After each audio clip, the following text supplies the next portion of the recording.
भगवान कहते हैं, धरती पर जब जब धर्म की हानि होती है, अधर्म और अत्याचार बढ़ता है, सत्पुरुषों को कष्ट पहुंचता है, तब तब धर्म की स्थापना करने के लिए और सत्पुरुषों की रक्षा के लिए मैं पृथ्वी पर अवतरित होता हूँ।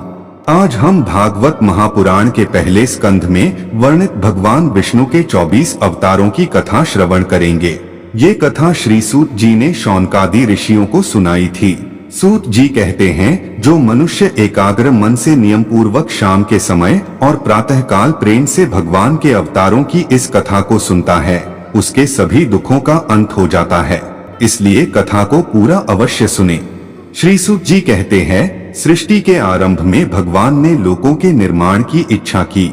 इच्छा होते ही उन्होंने भौतिक सृष्टि के तत्व, महत्त्व आदि से उत्पन्न पुरुष रूप ग्रहण किया। उसमें 10 इंद्रियां, 1 मन और 5 भूत, ये 16 कलाएं थीं। उन्होंने जल में शयन करते हुए जब योग निद्रा का विस्तार किया, तब उनके नाभि सरोवर में से एक कमल प्रकट हुआ और उस कमल से प्रजापतियों के अधिपति ब्रह्मा जी उत्पन्न हुए। भगवान के उस विराट रूप के अंग प्रत्यंग में ही समस्त लोकों की कल्पना की गई है। वह भगवान का विशुद्ध सत्वमय श्रेष्ठ रूप है। योगी लोग दिव्य दृष्टि से भगवान के उस रूप का दर्शन करते हैं। भगवान का वह रूप हजारों पैर, जांघें, भुजाएं और मुखों के कारण अत्यंत विलक्षण है। उसमें सहस्रों सिर, हजारों कान, हजारों आँखें और हजारों नासिकाएं हैं। हजारों मुकुट, वस्त्र और कुंडल आदि आभूषणों से वह चमकता रहता है। भगवान का यही पुरुष रूप, जिसे नारायण कहते हैं, अनेक अवतारों का अक्षय कोश है। इसी से सारे अवतार प्रकट होते हैं। इस रूप के छोटे से छोटे अंश से देवता, पशु पक्षी और मनुष्य आदि योनियों की रचना होती है। उन्हीं भगवान विष्णु ने पहले कौमार सर्ग में सनक, सनंदन, सनातन और सनत कुमार, इन 4 ब्राह्मणों के रूप में अवतार ग्रहण करके अत्यंत कठिन अखंड ब्रह्मचर्य का पालन किया। दूसरी बार इस संसार के कल्याण के लिए समस्त यज्ञों के स्वामी उन भगवान ने ही रसातल में गई हुई पृथ्वी को निकाल लाने के विचार से सूकर रूप ग्रहण किया। ऋषियों की सृष्टि में उन्होंने देवर्षि नारद के रूप में तीसरा अवतार ग्रहण किया और सात्वत तंत्र का उपदेश किया, जिसे नारद 5 रात्र कहते हैं। उसमें कर्मों के द्वारा किस प्रकार कर्म बंधन से मुक्ति मिलती है, इसका वर्णन है। धर्म पत्नी मूर्ति के गर्भ से उन्होंने नरनारायण के रूप में चौथा अवतार ग्रहण किया। इस अवतार में उन्होंने ऋषि बनकर मन और इंद्रियों का सर्वथा संयम करके बड़ी कठिन तपस्या की। 5वें अवतार में वे सिद्धों के स्वामी कपिल के रूप में प्रकट हुए और तत्वों का निर्णय करने वाले सांख्य शास्त्र का, जो समय के फेर से लुप्त हो गया था, उसी सांख्य शास्त्र का आसुरी नामक ब्राह्मण को उपदेश किया। अनसुया के वर मांगने पर 6ठे अवतार में वे अत्रि की संतान दत्तात्रेय हुए। इस अवतार में उन्होंने अलर्क एवं प्रहलाद आदि को ब्रह्म ज्ञान का उपदेश किया।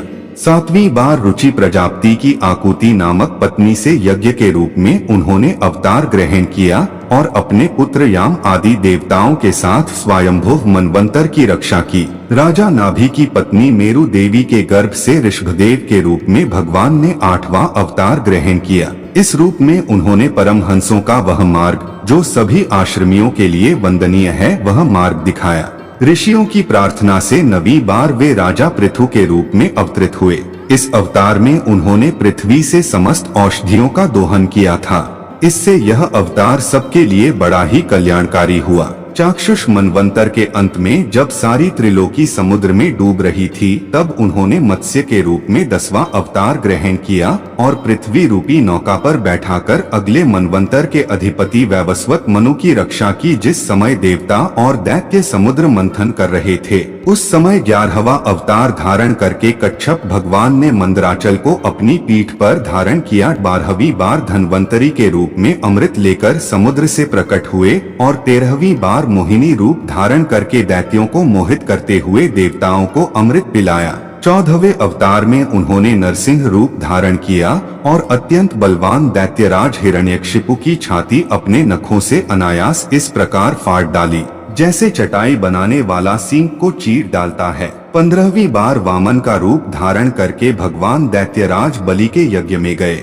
वे चाहते तो थे त्रिलोकी का राज्य, परंतु मांगी उन्होंने केवल 3 पग पृथ्वी। 16वें परशुराम अवतार में जब उन्होंने देखा कि राजा लोग ब्राह्मणों के द्रोही हो गए हैं, तब क्रोधित होकर उन्होंने पृथ्वी को 21 बार क्षत्रियों से शून्य कर दिया। इसके बाद 17वें अवतार में सत्यवती के गर्भ से पराशर जी के द्वारा वे व्यास के रूप में अवतीर्ण हुए। उस समय लोगों की समझ और धारणा शक्ति कम देखकर भगवान ने वेद रूप वृक्ष की कई शाखाएं बना दी।